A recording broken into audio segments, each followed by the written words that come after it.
Bonjour à tous et bienvenue sur la chaîne La Wokinade. Aujourd'hui je vous retrouve pour ce concours annuel de Noël que j'organise depuis maintenant 3 ans. Donc d'habitude il s'agissait d'un concours vraiment made home où je vous donnais des livres que je vous faisais gagner plutôt, des livres dont je ne voulais plus ou que j'achetais exprès pour ce concours là. Et cette année j'ai réussi à avoir des partenaires, je sais pas pourquoi je croise les doigts alors que c'est déjà fait. Donc cette année j'ai réussi à avoir des maisons d'édition qui vous ont proposé vraiment de très jolis lots, je suis hyper contente. En tout, au total, il y a 14 livres à gagner, je suis ravie de pouvoir vous remercier de m'avoir suivi tout au long de cette année et de pouvoir vous redonner un petit quelque chose au travers de ce concours, de ces livres, est-ce que vous avez compris? En ce qui concerne les livres, il y a de très beaux coups de cœur que j'ai pu avoir soit cette année, soit les années passées. Certains livres que je n'ai pas encore lus, vous allez voir de quoi je parle, mais qui me font envie et je sais que ça va intéresser certains d'entre vous.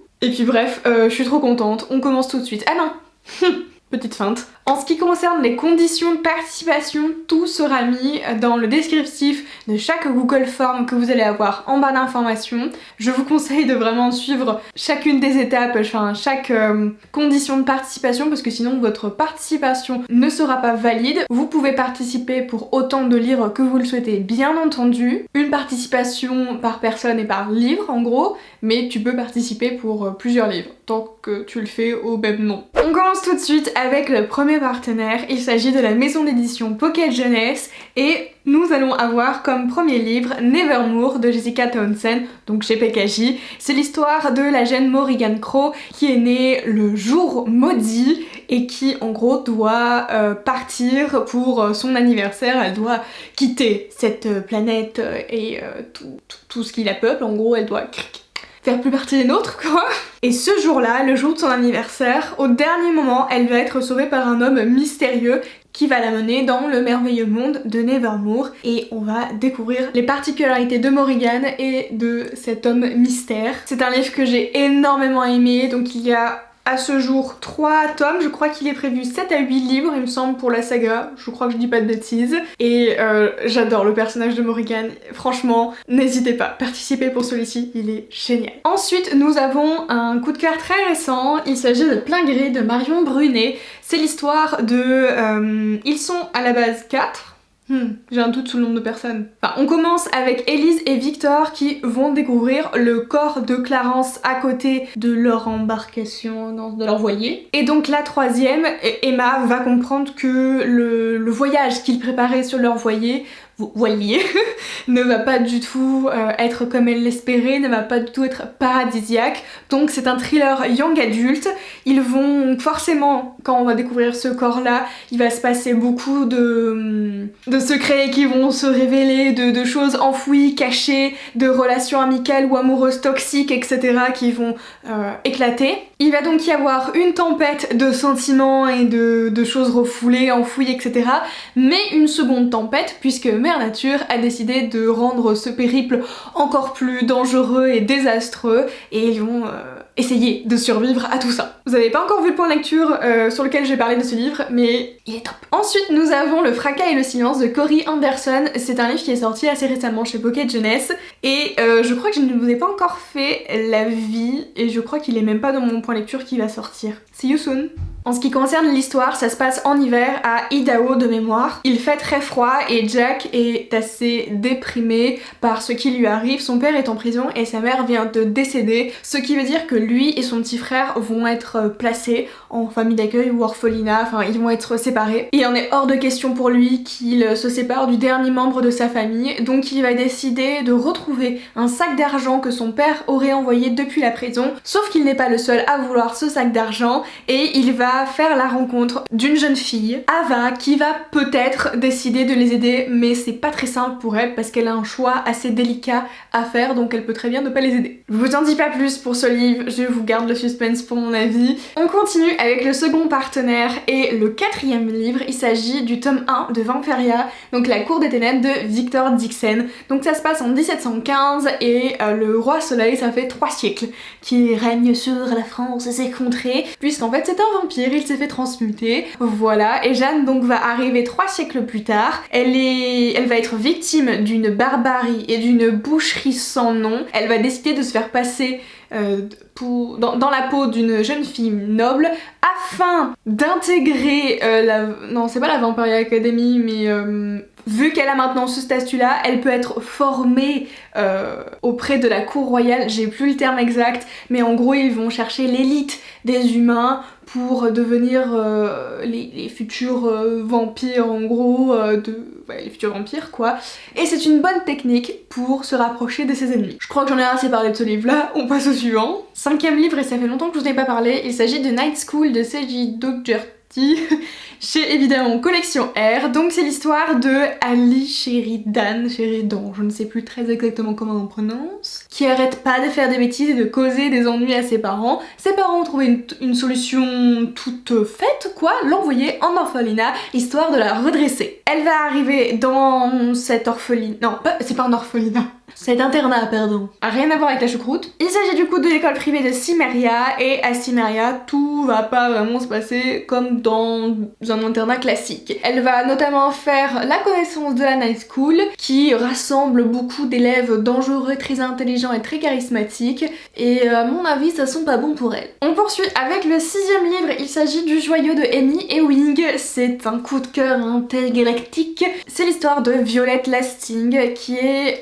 née dans le Marais. Et quand tu nais dans le Marais, là où elle vit, tu as de grandes chances, si tu es une fille en plus, de finir mère porteuse. Mère porteuse pour la royauté. C'est-à-dire que les femmes de la royauté ne peuvent plus procréer et féconder comme on peut le faire actuellement. Elles ont besoin de mères porteuses. Violette est évidemment désignée, elle va devoir aller voir la petite dame qui l'a achetée aux enchères et porter son enfant. T'as pas le choix, c'est ce destin ou rien. D'ailleurs je crois pas hein, qu'il y ait le rien, c'est ce destin et point. Violette va là-bas notamment faire la rencontre d'un homme de compagnie, on va dire ça comme ça, qui semble le seul à pouvoir vraiment l'écouter et l'épauler. En tout cas, c'est une excellente saga, la trilogie est géniale, je ne peux que vous la recommander. Que serait un concours avec Collection R s'il n'y avait pas celui-ci? Phobos tome 1 de Victor Dixon. Il s'agit de l'histoire de 6 prétendants et 6 prétendantes qui vont être envoyés sur Mars par le programme Genesis pour devenir la première colonie humaine. Nous avons en revanche Léonore qui est cette fois-ci française, qui fait partie des 6 prétendantes et qui va aller là-bas. Voilà, elle a décidé de faire des petites vacances, non, elle a décidé surtout de se donner une seconde chance dans la vie, on va dire ça comme ça. Chacun ses ambitions, d'accord? Le principe est simple, en fait, ces 6 prétendants et ces 6 prétendantes vont avoir des speed dating de je ne sais plus trop combien de minutes, très peu, trop peu, pour se séduire et trouver leur compagnon. Mais Léonore ne sait pas qu'elle a signé un aller simple, il n'y a pas de retour. C'est foutu! Si certains n'ont pas encore déjà craqué sur cette saga, c'est peut-être le moment. 8e livre et 3e partenaire. Il s'agit de Page Turner, merci beaucoup à eux. Et là j'ai pas le livre parce qu'il est sorti récemment et je ne l'ai pas encore reçu. Mais pour les fans du Grishaverse, je pense que vous voyez de quoi je vais parler. Il s'agit de Live of Sense de Leigh Bardugo. Je ne vous dis pas le résumé parce que je veux me garder la surprise et le plaisir de pouvoir le découvrir sans trop en savoir. Mais je peux vous donner 2 infos, il s'agit d'un recueil et il est illustré. Maintenant nous avons déjà le 9e livre et le 4e partenaire, il s'agit des éditions J'ai lu, merci beaucoup et je suis trop contente et j'ai très envie de regarder la saga là en plus en ce moment. Il s'agit de Lux tome 1 de Jennifer L. Armentrout, donc c'est l'histoire de Cathy, où j'ai eu un doute, qui va déménager dans un coin paumé de la Virginie occidentale et qui va faire la rencontre d'un jeune homme et d'une jeune fille assez... Ils sortent du lot quoi, je sais pas comment dire autrement. Lui est désagréable au possible, il a ce côté bad boy mystérieux un peu toxique et puis en face nous avons sa sœur jumelle qui elle est adorable, qui est solaire, enfin bref t'as envie de devenir sa meilleure amie tout de suite. Sauf que tout le monde, absolument tout le monde les ignore. Pourquoi, de quoi, de comment? Bon, je vous donne dans le mille, elle va le découvrir, elle va se rapprocher d'eux, va se passer des choses, il va falloir qu'elle remette en question sa vision du monde. C'est assez sympa, j'ai adoré, j'ai même vraiment beaucoup adoré, c'est un coup de cœur quand même. C'est une saga que j'ai dévorée l'hiver dernier et je suis triste en fait de l'avoir fini. Pourquoi j'ai pas voulu la garder plus longtemps? Nous arrivons déjà au 10e livre et non c'est pas fini, il y en a encore. Il s'agit de Les Ailes d'Emeraude d'Alexiane Delis aux éditions J'ai lu, et oui, ça va être l'intégrale que vous allez pouvoir remporter, enfin l'un d'entre vous va pouvoir le remporter. Ici dans cette histoire on a Cassiopée qui vit dans un orphelinat cette fois-ci et à ses 18 ans, la règle est simple, elle doit dégager, elle doit prendre ses propres ailes et vivre libre. Sauf que quand le jour de ses 18 ans va arriver, elle va sortir, elle va commencer à faire sa petite vie, et puis elle se rend compte que c'est bizarre, il y a beaucoup d'ombre derrière moi, on dirait qu'il y a un mec qui me suit, même plusieurs, qu'est-ce que c'est que cette histoire? Et à un moment, elle va se faire agresser. Tout bête, tout simple, super, on adore, une femme qui se fait agresser, je commence à en avoir marre. Elle va être sauvée, rassurez-vous. Un autre homme va arriver, il va la secourir, va l'emmener avec lui, avec elle, oula, il va la prendre, voilà, et il va lui faire certainement, pourquoi pas, découvrir certaines choses de son passé qui ne sont pas très lambda. Bon, cette année, vous avez compris, je me suis réconciliée avec la New Romance, surtout avec une autrice, enfin, je me suis pas disputée avec l'autrice, c'est très mal dit, mais c'est en partie grâce à elle que j'ai réussi à me réconcilier avec la New Romance. Il s'agit de Morgane Moncomble, Falling Again. Alors là, je vais vous faire gagner donc ce livre, mais format poche. Ils m'ont proposé ça, je suis allée voir Hugo, ils m'ont dit on a le format poche, et puis vous allez voir, il y a d'autres choses après. C'est le livre que j'ai préféré de Morgane Moncomble, coup de cœur à 100%. Donc c'est l'histoire de Aaron et Fleur. Ils se connaissent depuis la petite enfance, ils sont comme ça. Aaron lui est un garçon un petit peu introverti, un peu timide, etc. Fleur, tout le monde c'est ses potes, clairement, tout le monde l'adore. C'est la nana populaire.